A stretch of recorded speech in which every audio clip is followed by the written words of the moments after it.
Good evening, Ron. Thank Hi. you very much for all three for seminars. Wonderful, thank you. My question is that you said that you had the blood of our Lord examined by the Israelis. That's correct. What was their determination of that? Okay. Now, we won't be able to take second questions. I'm sorry if you're on your second one, please just step out. I love you, but we're running out of time. Real quickly, okay. Dried blood is dead blood. Everybody knows that, all right? They can test the blood of the pharaohs, the mummies of the pharaohs, all right? There's certain things they can do. They cannot get a chromosome count by any method I'm familiar with, all right? Things keep changing. I don't profess to know everything.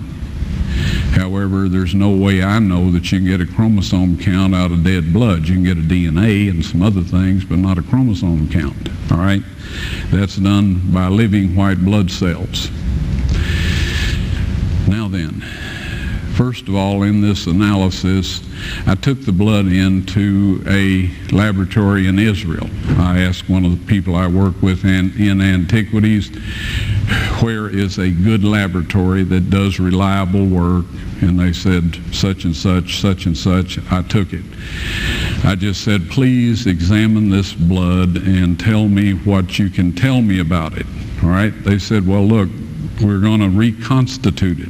We're going to put it in normal saline and keep it at body temperature for 72 hours with gentle swirling. All right, that's their business. That's great. I said, now I want to be there when you check it out. They said, fine. So I was back. They checked it out. I said, now, they said it's human blood. We can tell that.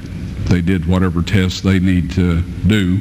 And then I said, take some of the white blood cells and put them in a growth medium and keep them at body temperature for 48 hours. And they said, well, that'll do no good because it's dead blood.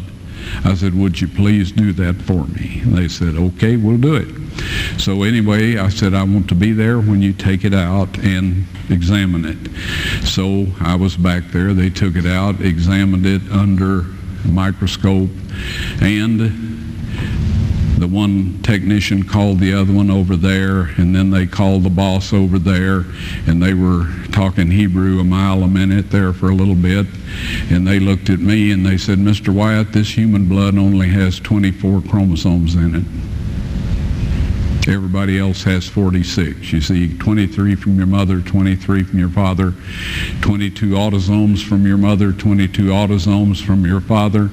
You get an X from your mother, you may get an X or a Y from your father, all right?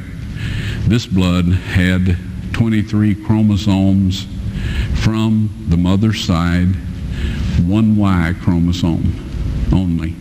You see, the child could not have developed if they hadn't had the autosomes from the mother.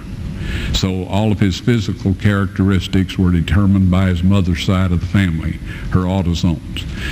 His maleness was determined by this one Y that came from a source, not a human male. Then they said, this blood is alive. And then they said, whose blood is this?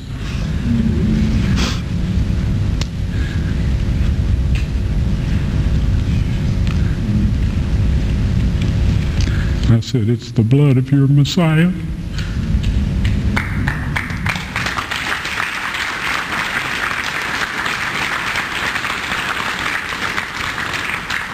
And I assure you, those men's lives have changed.